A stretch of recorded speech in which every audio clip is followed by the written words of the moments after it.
Tom Brady is about to win another Super Bowl tomorrow. Okay? I have the Patriots winning this game.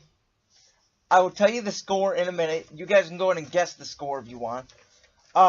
Look, everybody said, oh, the Saints got robbed. Okay, maybe they did.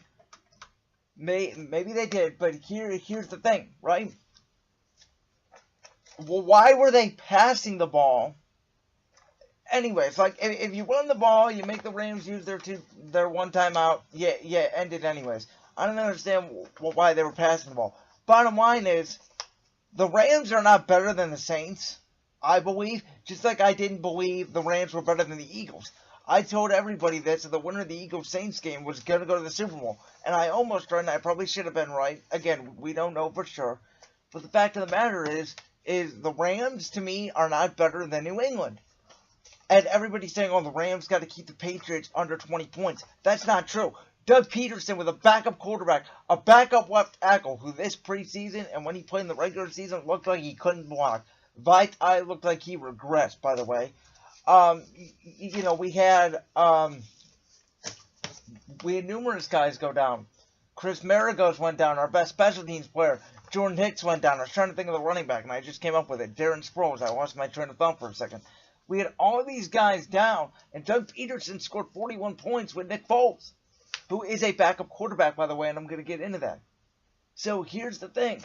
If the Rams don't score 41 points tomorrow, don't tell me Sean McVay is a boy genius. Because Sean McVay has a lot more talent on that team offensively, and he's a better offensive mind, I will agree with that, than Doug Peterson. But Doug Peterson scored 41 points against Bill Belichick's defense. And Bill Belichick has lost his fastball on defense. And by the way, their defense is worse this year, I believe, than last year.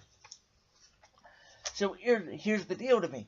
The Rams' defense is not better than the Eagles' defense was last year. The Eagles had a great front four. Our linebacking core was kind of weak, but it didn't matter because the Patriots don't attack the linebacker that much. And here's the thing. Our secondary was underrated. Now, the Rams have better talent in the secondary, but they're not the better secondary. Aqib Talib and Marcus Peters, all these guys for the Rams, they're not that good. I'm sorry, Jim Schwartz and the Eagles did a lot better job last year. And they gave up 33 points because Brady just threw to Gronk the whole second half. And this year, by the way, Gronk is a lot worse off. He is a broken down man. But Jim Schwartz did a better job last year than Wade Phillips is going to do this year. I get Wade Phillips held him in Denver. I understand that. But Denver has always been Brady's kryptonite. And the fact is Wade Phillips' Broncos defense was better than this defense for the Rams all year long. The Rams, they've done better at stopping the run the last two games, but I don't trust it. I think Sony Michel and James White have big games. You know, if you look at the Patriots, every time they go play action, it's always to Gronk or Julian Edelman over the middle. I'm sure Tony Romo will call it tomorrow. But it's the fact, I'm watching the Patriots, and it's play action. It's either going to Gronk or Edelman. Gronk can't run anymore. I know everybody was like, when Gronk made that catch against Eric Berry, oh, that's why Gronk can still play. I'm looking like, no. Brady had to put that ball in the perfect spot or Eric Berry's going to intercept that pass. Okay? Gronk is a shell of himself. If you leave Gronk wide open, I'm not even sure he can get 10 yards. I'm serious. He's hard to tackle, okay? But he can't run. He's a statue. He's like Jason Witten last year at this point. So my plan is to bracket Julian Edelman in the slot. I'm going to leave Gronk one-on-one with, I don't even care who. I could leave Gronk one-on-one with a defensive lineman, a corner, a safety, a linebacker. It doesn't matter. For the Rams, I'd probably put him one-on-one with LaMarcus Joyner or Dante Fowler. And I'm only going to rush 4. Now, they play a 3-4 defense, which means that there's 3 down linemen and 4 linebackers. I'm staying in my base defense. Now you can go nickel on 3rd and long and stuff like that. You can go with a big nickel, even I would, with the 3 safeties. But you can play base defense, you can bracket Edelman, you can play man-to-man coverage, and you can leave Gronk one-on-one.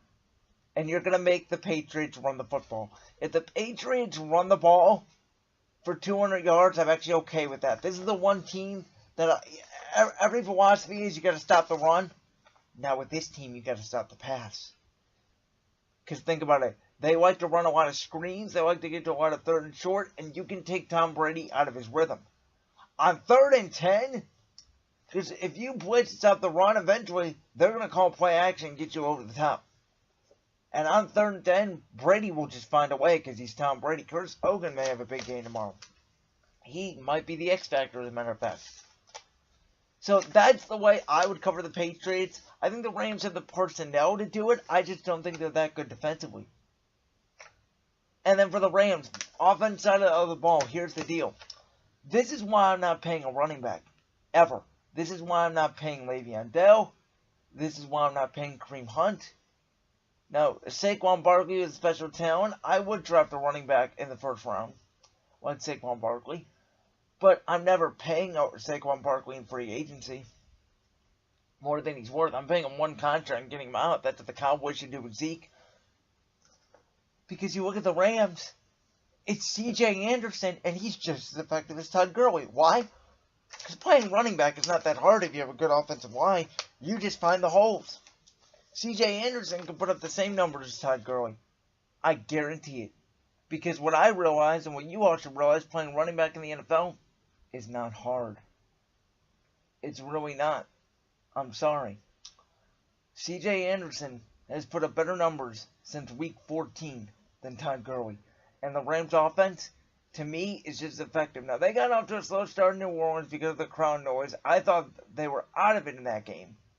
Because of the crowd noise, they didn't look like they got it together. But when they were able to run the ball with C.J. Anderson, they were on target. The Patriots are going to stop the run. They're going to force Jared Goff to beat them. They don't, Brandon Cooks might have 7-8 catches, but they're not going to be worried about him.